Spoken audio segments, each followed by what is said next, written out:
Өткөн кылымдын 90 жылдарындагы кыргыз аялдарынын экономикада орду, деги эле соода саттыктагы чылмык бизнеси феномени бүгүн көп изилденген эмес.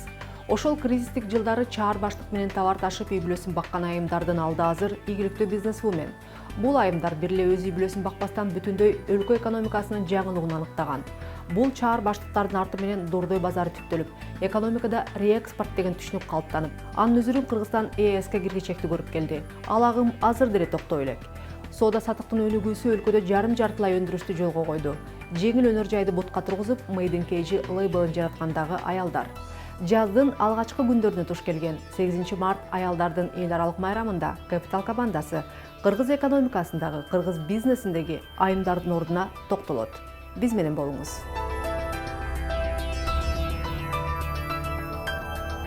Кытай экономикасындагы толлингтик сооданын көлөмүн азайтып, өз брендтерин өнүктүрүүгө кызыктар болууда. Азыр Кытай экспорттогон товарлардын 20% өз брендтери түзөт. Андыктан ата мекендик маркалардын көлөмүн көбөйтүү үчүн Кытай жакынкы жылдары толлингтик сооданын көлөмүн азайтууну пландоодо. Анткени менен Кытайдын тышкы соода алакасынын жарымын толлингтик соода түзөт.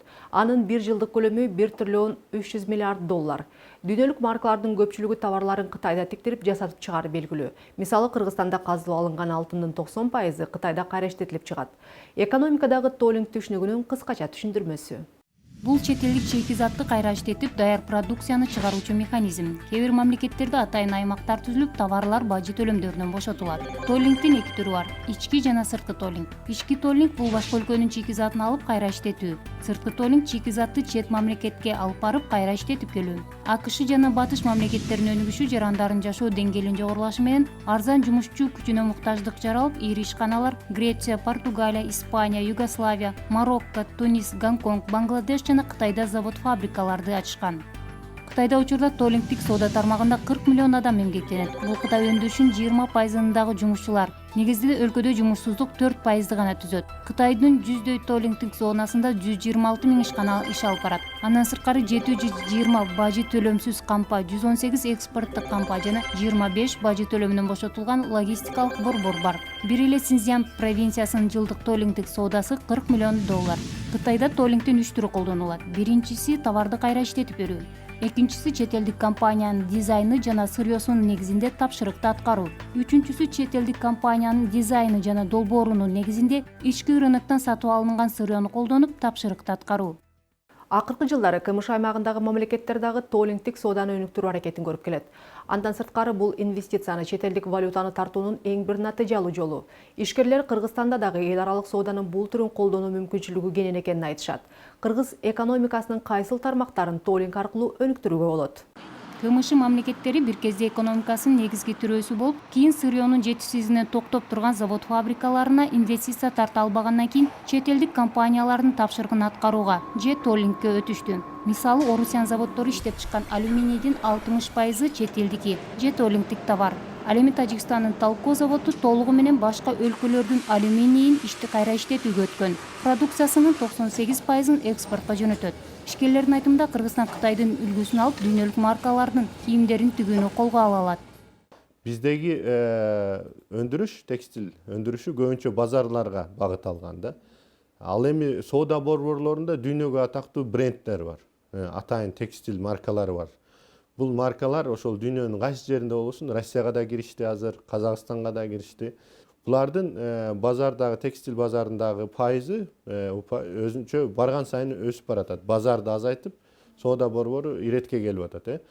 Өзүбүздүн текстил тармагын иретке салышыбыз керек, анан кийин ошол брендтер менен иштешүүгө барышыбыз керек. Чет элдик компанияларды Кыргызстан арзан электр энергиясы, ижара акысы, арзан жумушчу күчү жана кесипкөй тигүүчүлөр менен кызыктыра алат. Зара деген бренд бар, алар ошо Өзбекстанга кирип, азыр ошол жакта өзүнүн заказдарын тиктирип, өз Европага алып кетип атышат. Эмне үчүн Өзбекстанда билесиз, бир фабрика дегенде жок дегенде 500 киши иштейт. Минимальный 500 киши. Ал фабрика деп айтылынбайт да. 500 кишиден 3000 чейин. Жакшы чакан фабрика десек, 3000 киши Өзбекстанда иштейт бир фабрикада. Бул жакта Бишкекте 20-30 киши ачылса, бир фабрика, цех ачылса, аны фабрика деп аталат. негизи бул фабрика эмес, бул жөн эле цех. Өзбекстан пахта жана жибектин мекени катары Зарага өзүнүн кездемелерин дагы сунуштай алат. Адатта мындай компаниялар эскиздерди гана иштеп чыгып, сырьеону тапшырык алган өлкөдөн сатып алууга аракеттенет. Толлингдин ички өндүрүштү өндүрүүгө салымы зор. Кыргызстанда курулуп жаткан текстилдик фабрика дагы ыңгайлуу шарт жаратат. Встретились с турецкими бизнесменами. Мисалы биз Анкарада болдук. Ал жерде тигүүчү компания Кыргызстанда фабрика ачууга кызыгуусун билдирди. Алар Massimo Dutti жана Zara'нын шымдарын тигет экен. Эмнеге аларга Кыргызстан кызыктуу болуп жатат? Анткени алар баары бир жип дагы башка керектүү заттарды Кытайдан сатып алат. Кытайдан Туркияга жеткиргенче Кыргызстанга алып келип тиккен арзан түшөт. Ишкерлердин айтымында арзан жумушчу күчү, жылуу климаты менен Фергана өрөөнү ири ишканаларда ачууга ыңгайлуу. Кыргызстан у нас маленькая. Кыргызстандын ар бир аймагынын айырмачылыгын карасак да болот. Мисалы чүйдө пиджактарды, ошто пахта, жүндөн кийимдерди тигип чыксак болот. Негизинен түштүктө фабрика ачуу ыңгайлуу, анткени Тажикстан жана Өзбекстандын жумушчуларын да колдоно алабыз. Өлкөдөгү жумушсуздардын 37% же 31.840 адам түштүк облустарында жашайт. Тажикстандын Фергана аймагында жайгашкан Согди облусунда жумушсуздардын саны 11 000. Алардын 70% 15-тен 29 жашка чейинкилер, 48% аялдар. Өзбекстандын Фергана өрөөнүндөгү Наманган, Анжиан жана Фергана облустары дотациялуу аймактар болуп саналат. Дүйнөлүк банктын маалыматында Фергана өрөөнүндө кетейчилик 80% түзөт. Айтмакчы, Кыргызстан кийим тигүү жагынан Бангладештен дагы үлгү алса болот. Бангладеште тигилген товарлардын 60% Европада, 40% АКШда сатылат. Өлкөнүн казынасынын 70%-ын ушул европалык маркалардын кийимдерин тиккен фабрикалар толтуруп, 3 миллион жаранын жумуш менен камсыз кылат. Айрым эсептөөлөр боюнча дүйнөдөгү кездеменин 80% Кытайда чыгарылат. Бул өлкө жылына 180 миллиард долларга кездеме жана тигүү фурнитураларын экспорттойт. Кыргызстандын Кытай менен коңшулугунун пайдасы өзгөчө жеңил өнөр жай тармагына тийип, кыргыз тигүүчүлөрү КМШда алдыңкы орунда. Бул спецмашинкабыз жанагы прямострочка болчу. Бул спецмашинка тоже Кытайдан алып келинген. Бүт эле машиналарыбыз, оборудованиябыз Кытайдан. Сапаттары жакшы эле иштеп атат. Жыл бою 70 тигүүчү тынымсыз иштеткен машинкаларын 5 жыл сайын алмаштырып турат. Коңшу өлкөдөн атайын тапшырык менен алдырткан. Мында тигилген кийимдердин 60% Орусия, Тажикстан жана Өзбекстанга жөнөтүлүп, калган 40% ички рынокто сатылат. Кездемелердин баарын биз Кытайдан көбүнчө алып келебиз. Турецкий жана корейскийлер да бар, бирок 90% бул Кытайдан келген товарлар.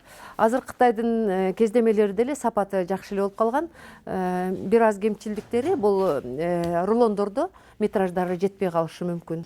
Айгүл эже 15 жылдан бери кездемени Мадина жана Дордой базарында Кытай саудагерлерине сатып алат. Евразия экономикалык биримдигине киргенден кийин адегенде эле тигүү тармагына керектүү материалдардын наркы кымбаттады. Таможня союзга киргенден кийин 270ге чейин эң жогорку баасы болчу, азыр 330 сомго чыгып кетти. Мисалы, бир коробка жип.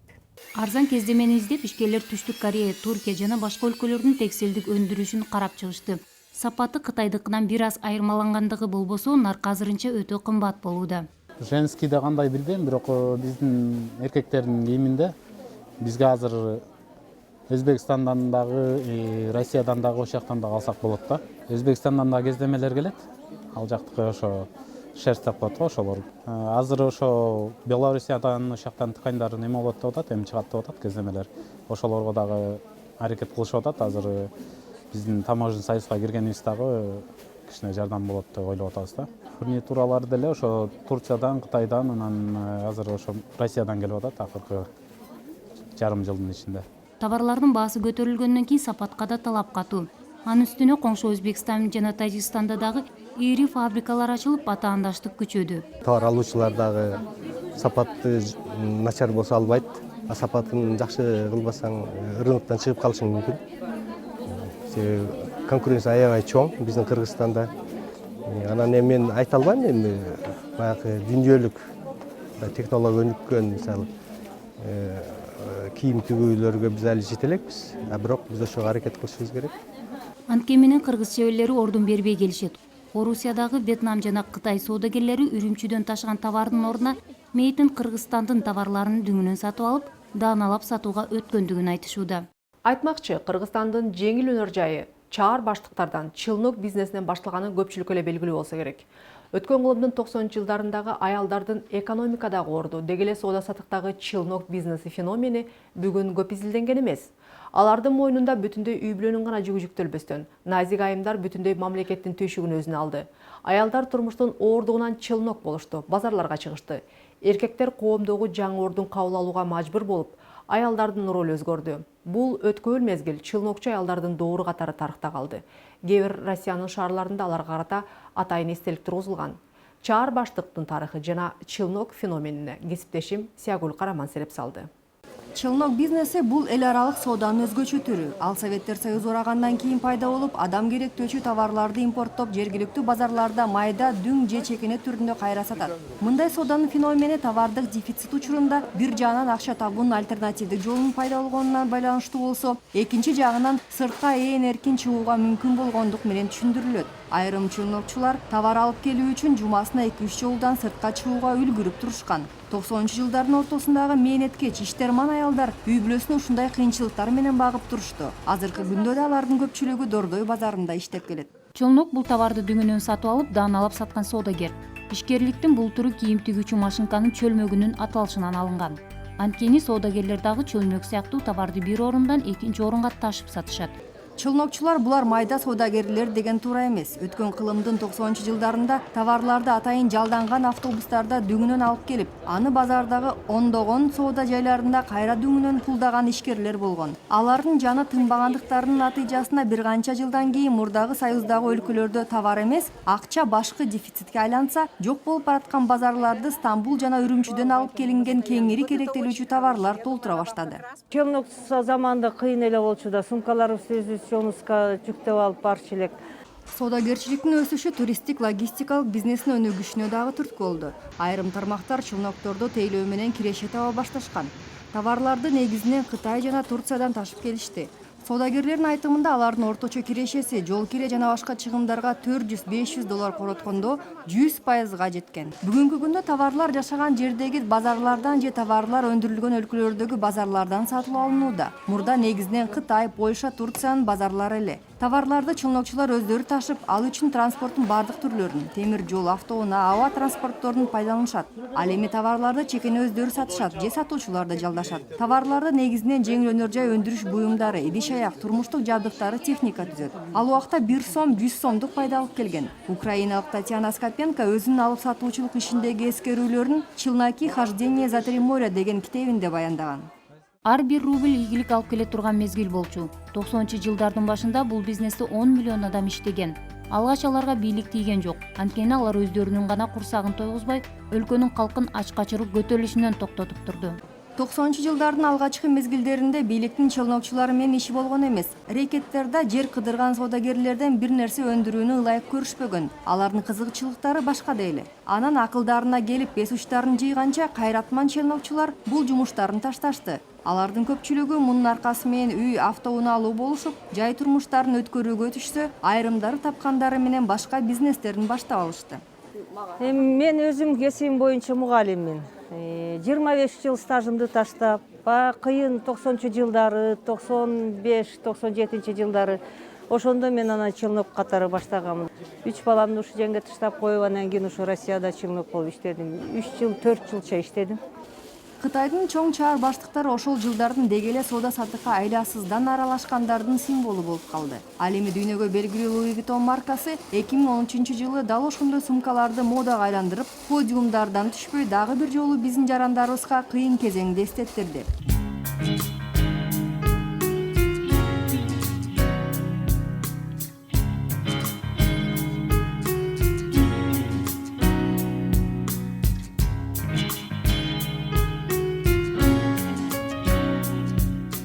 Союз урагандагы заман романтикадан алыс эле. Чет өлкөгө товар ташуу жалаң гана чет өлкөдө шопинг, дүкөн кыдыруу эмес эле. Чылнок аялдар таможня деген мурда угуп көрбөгөн балекетке кабылса, Кытай, Турцияда болсо тил билбей кыйналышкан. Бир топ эле кордукту көрдүк. Ал убакта легализация деген жок болчу. Нары качып, бери качып иштечүбүз. Деги ошол убактан кыйынчылыгынан анан бияка кайра келдим да, действительно уже жолдо калган товарларыбыз канча калды, поездден ыргытып Петухово деген таможнядан бүт товарларыбызды ыргытып Ошол убакта бизге өкмөт кандай десем эч кандай жардам деле көргөзгөн жок. Эч кандай эчтеке биз ошо эл өзүбүздү өзүбүз багып калган заман болчу. Анан калса бул бизнесте өтө турган товарды ташып келүү баардыгынын колунан келе бербей, канчалары өтпөгөн товардан банкрот болуп куураган. Ал эми мындай челнок бизнесинен пайда таап, сурулуп кеткендери туугандарын, тааныштарын, реализатор, жан сакчылары жана жүк ташыгычтары катары жанын алып, аларга жумуш таап берген.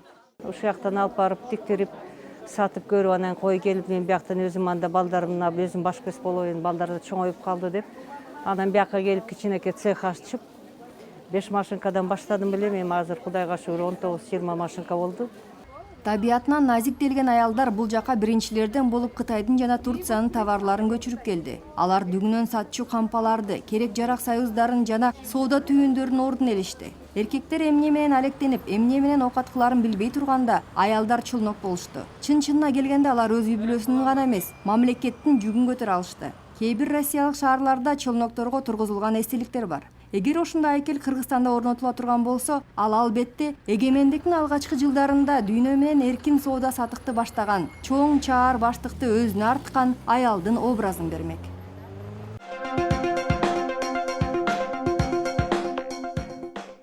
Айымдар сыртка чыгып, мырзалардан кем калбай акча таап, коомдук иштерди аркалап, үйдө болсо бүтүндөй үй бүлөнүн түйшүгүн тартат. Бир караганда билинбеген менен аялдын үйдөгү түйшүгүнүн баасы деле бир топ. Капитал кожойкелердин үй жумуштарын жасоо менен таба турган 1 айлык акысын санап чыкты. 1 бөлмөлүү батирди жыйнап тазалоо үчүн атайын кызматтар 1000 сом алышат. 2 бөлмөлүү батирге 1600 сом, 3 бөлмөлүү 2600 сом бересиз. Ал эми 2 кабаттуу жер тамды 5000 сомго тазалап беришет. Демек аял заты кеминде айына 4 жолу үй ичин тазалап, кир кийимдерди жууп иреттейт десек, 2 бөлмөлүү батирдин кожойкесинин акысы орточо 7000 сом болот. Бишкек шаарында ашпозчу кеминде 16000 сом маян алат. Демек үй бүлөсүнө 2-3 жолу тамак жасоо менен убара болгон айымдар акысы мындан кем болбошу керек. Бала багуучу аялды жалдасаңыз, ага кеминде 15000 сом төлөйсүз. Айтмакчы, жалданган кызматкерде эс алуу күндөрү болот. Ал эми кожойкеде жылы ичинде мындай күндөр чанда гана каралат. Кээде аял заты үй психологу жана айдоочунун дагы милдетин аткарып келет. Психологдун бир жолку кабыл алуусу кеминде 600 сом турса, апабыз бизге 2 жолу кеп кеңеш айтып, айына 5000 сом иштейт. Ал эми айдоочунун акысы 15000 сомго бааланат. Жыйынтыгында шаардык келиндин айлыгы 58000 сом турат. Бирок жер тамда жашаган кожойкенин жумушу мындан көп, демек күйөөсүнүн акчасын дагы көбүрөөк үнөмдөйт. Мисалы 2 кабаттуу тамды тазалоо үчүн 20000 сом коротмок. Тазалыктын көчө шыпыргычы 12000 сом алат. Ал эми багбан 8000 сомго бакты карап берет. Демек жер тамда жашаган аялдын айлык акысы 91000 сомго жетет. Айыл жеринде жашаган аялдын түйшүгү түгөнбөйт эмеспи? Анын үй, балдардан сырткары мал, коро жайды кароо милдеттери дагы бар. Малчы айына ири мүйүздүү малга 300 сом, майда малдарга 200 сом алат. Демек, 2 уй 10 кою бар аялдын бул жактан кирешеси 2600 сомду түзөт. Ага кошумча апалар үй бүлөсүнө каймак, айран жана быштакты бекер даярдап берип турушат. Мында мал төлдөп, кошумча киреше катары пайда болгон музоо коозуларды айтпай эле коелу. Айылдагы аял үйдө олтуруп алып эле үй бүлөлүк бюджетине чоң салым кошот. Андыктан анын кирешесин айлап эмес, жылдап эсептөөгө болот. Мисалы, айыл жеринде ар бир короодо кеминде 10 сотук жер бар. Эгер анын 2 сотугуна аял картошка эксе жана андан 600 кг түшүм алып, базар баасы менен 12000 сомго саталат. Чарбактагы жумуштардан үй бүлө мөмө жемеш, жашырчаларга дагы үнөмдөйт. Айтмакчы, көптөгөн айылдык аялдар чарбактагы жумуш ортосунда же кыш маалында кийиз, килем, жууркан даярдайт. Аны сата турган болсо, бир килем кеминде 10000 сом турат.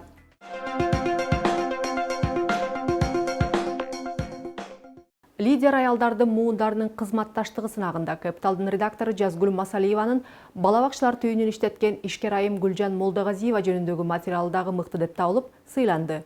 Сынак аял соттордун ассоциациясы тарабынан жарыяланып, ар тарапта иш алып барган лидер айымдар жөнүндөгү ТВ, радио жана интернет багытындагы 70 материал келип түшкөн. 10 мыкты материал жана бул материалдардын каарманы болгон 10 лидер айым тандалып алынып, сыйлыкка татыктуу болду. Биз мыкты деп табылган бул кызыктуу материалды көрүүчүлөр үчүн дагы бир жолу кайталоону туура көрдүк. Бул садикти мен 2009-жылы ошо төрөт үйүнөн кеткенден кийин эле иштетип, өзүбүздүн көлгө эле ачкам, өзүмдүн эле үйүмө ушу көбүнчө могу жаш семьяларга жардам беребин, жаш үй бүлөлөргө. Эми мен ушу Чолпонтада төрөт үйүндө 21 жыл иштедим да, жалаң ушу балдардын наристелери менен иштедим. Койкалардын баары азыр индивидуальный ар бир балага өзүнүн нормасы менен жасалат да. Мисалы биз деген жана санэпидстанция баары разрешение берет. Мисалы 1,5 жаштан 2,5 жашка чейинки балага мынча нормасы сантиметр менен 50 сантиметр, 1,20, 1,10 деп узун туурасынын баарын бизге ошолор эмеси менен улук саты менен жасалат да. Жума сайын где-то 15-20 миң тегерине чейин сатылат. Ооба да. Моющий средстволар бүт, мисалы постельный бельедон баштап, матрастардан баштап бизге мо суббота, воскресенье 2 күн иштебейбиз да. Ошол учурда обработка болуш керек да. Мен негизи башында ушул бакчаны 3 миң сомдон эле алчумун. Андан кийин баары эле кымбаттады, дана доллар өстү деген эле бар ол мен да кымбаттаттым, көтөрдүм, ата-энелер менен сүйлөшүпчү, ата-энелер каршы болгон жок. Ошолордун макулдугу менен 5 миң сомго чейин көтөрүп, азыр эми мына ошолордон арткан акчалардын баарына бул өзүбүздүн гардеробда. Бүт баары бул өзүбүздүн гардероб, бүт өзүбүз балдардын баары ушуларды кийинип алып, утренниктердин баарын өткөрөбүз. Разбегайтесь куда? Биринчи садикти ачканда мен аябай эле көп каражат жумшадым. Көпчүлүгү орто эсеп менен бир 15 миң доллардай кетти. Мен уже Бишкекте 3 бакча болду. Бирөөсү тетиги Алматинка Фурмузе көчөсүндө, бирөөсү мо Чапаева Гагарина көчө. 60 бала бар, 20дан ар бир группада. Мага да жазылган балдар аябай көп, орун жок. Эми бул үйдө эле өзү болжолу ошо болгон аянт ушундай, себеби бизге деле санэпидстанция ар бир баланын квадрат метрин эсептеп берет да. Жылуулукка эми кышкысын бир 30-40 миң сомго чейин кетет. Айына кетет да. Себеби бизде деген жанагы эмеге өткөрүп салат да, жана комбутка өткөрүп салат да, промышленность деп.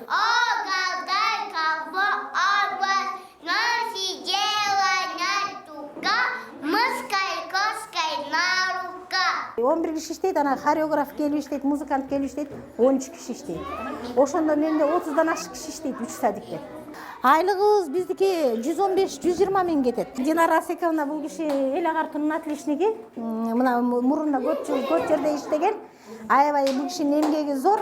Анан азырынча бул киши 9 миң сом эле алат. Буларга биз ай сайын алганда бир 20-30 миңдей. Эгер бакчанын баарын кошсом, бир 60-70 миңге чейин кетет. О 3 бакчага кетет да.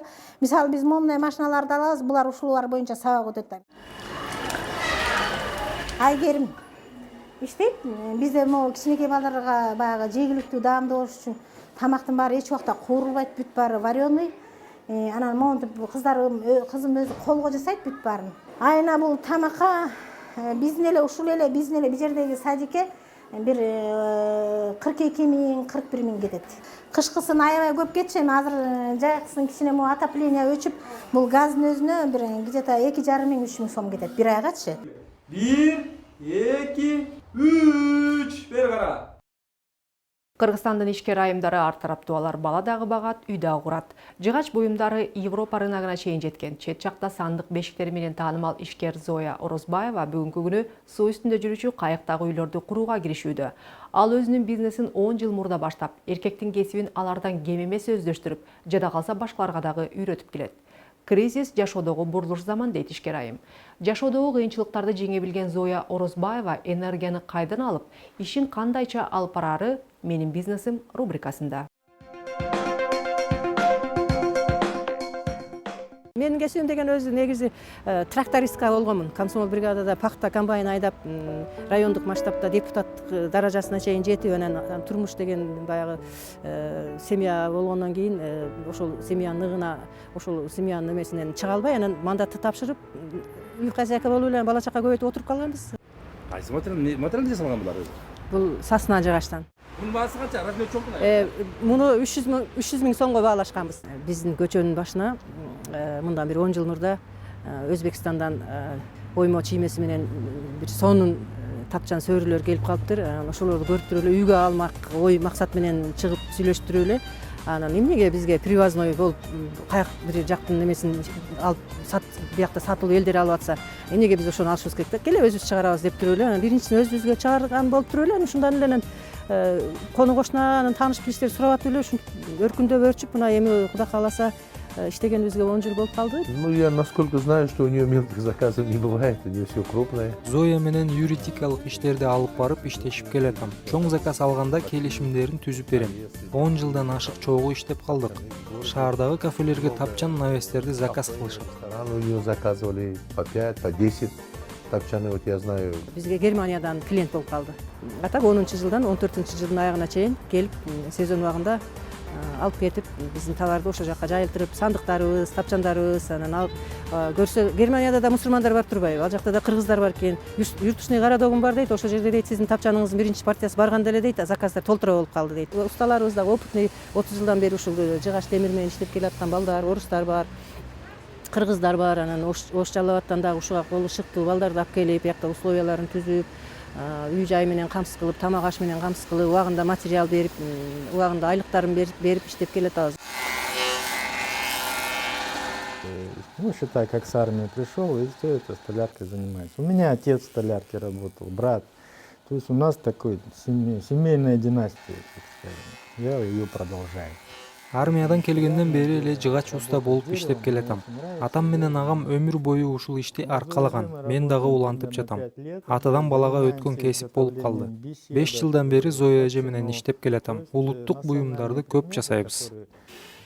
Пользуется спросом у нас в республике. Бул болсо биздин мына жыгачтарды килейлеп кыскычыбыз, бул болсо Союз убагынан СССРден калган ушул менен заведение, помещение менен кошо калган бул ушундай бир эме. Бул воздушный кыскыч деп коебуз. Бул жерде бат да болот, сапаты да жакшы кысылат бул жерде. Баягы самопал кол менен жасагандан көрө бул заводской. Эми ар бир үйдө баягы жыгач буюму жок үй болбойт менимче. Өөлүктөн каталкадан баштап да үйүнүн эшиги, үйүнүн беседкасы, үйүнүн крышасы бүт жыгач колдонулат. Бешиктин баштапкы тарабы биз бешик заказдар келе берет, аны да алып мындай отход материалдардан чыгарабыз. Бул болсо столду чайканаларга, ресторан, кафелерге заказ беришет. Биздин основной материал коротулуучу сырьёбуз Россиядан. Анан кетирип аткан мына үстүнөн чачылып аткан компоненттер бүт Японияныкы. Антпесек кичине сапат жагынан айырма болуш керек болуп атат. Баягы элдин ишеничи болгондон кийин биз да ишеничти акташыбыз керек. Мен өзүмдүн жакшы көргөн жумушум ушундай төшөктөрдү тегип, кардар болуп калса сатып жиберем, кардар болбосо туугандарыма дарт этем, туулган күндөргө көтөрүп барам, тойлорго көтөрүп барам. Бош убакытты иши бекерге өткөрбөймүн. Мына неберелер чоңоюп келатат, буюрса буга даярданыш керек, сеп кылып. Анан баягы өзүбүз түштүктүн эмелери болгон үчүн моундай жалтыр жултурларды жактырабыз. Кызга септеп келишет, сандык заказ бергендер сөзсүз эле төшөк тегетиңерби деп. Бир жагынан ушу клиенттерим өздөрү деле түрткү болуп калды ушул. Мага бул да бир кошумча бир бизнестей да. Сандыкты алдык эми сизден төшөгүн кайдан жуурканын кайдан табабыз десе, анан ал деле боло турган нерседе деп туруп эле өзүм эле кызыгып базардан материал алып келип туруп эле анан тигип көрсөтүп клиенттерге көрсөтүп баштасам жагып суроо берип калышат. Бул деген беседка тапчаны, столярный сварочный цех кармаган деген бул эркектин жумушу болуп атпайбы? Сизге оор эмеспи деген суроолор берип калышат. Мен үчүн оор эмес. Мен баягы адамдын өзүнүн баягы ичинен болгон ар бир мындай кандай айтсам орусчасына способностуңа жараша жумуш кармайсың. Ошо бала кезимдеги калып калгандыгы үчүн мен үчүн бул оор эмес. Бул эркектин жумушу, анан бул аялдын жумушу деген кайсы жумуш болсо кармап кете берем. Мына бул төшөк тикмей, жууркан тикмей бул аялдын иши. Муну деле кармайм. Бул мага жумуштан бош убактарда как хобби катары анын үстүнө кошумча бизнес. Бул деле мешать этпейт. Мына вертолет кона турган жерлери булар эми баягы 200 кишиликтерде. Биз бир хотя бы 30 кишилик кылып эметип алсак дагы, катера жасап берсеңер, яхты жасап берсеңер, анан жанагы суудагы дачаларды жасап берсеңер, биздин мастерлердин деңгээли ошол технологияны, ошол конструкцияларын билишип, ошону жасап чыкканга мындай күч кудуретибиз жете турган экен. Ошондой даражада экенбиз. Анан сыноо деген болот да, бир иштен бир ишке өткөндө бир испытательный бир нерсе чыгарышыбыз керек. Анан бир лодка чыгардык, анан винный бачок чыгардык. Буюрса 16-жылы алдыбызда келаткан жаңы сезондо биз ойлоп атабыз, көлгө Кудайым буйруп насип кылып Кыргызстанда биринчи яхталарды сууга салып калабыз го деген жакшы үмүт менен иштеп атабыз азыр. Кыялдар канчалыкты мактуу болсо, адам багынта турган бийиктиктер дагы ошончолук бийик болот. Биздин бүгүнкү байрамдык чыгарылыштагы кыргыз бизнес айымдарынын ийгиликтери сизге дагы дымак берди деген ишеничтебиз. Ушул жана башка бизнес, экономика темаларындагы кызыктуу материалдар HW Check It, Capital Check It KG бизнес порталында баш багын унутпаңыз. Ишиңизге ийгилик.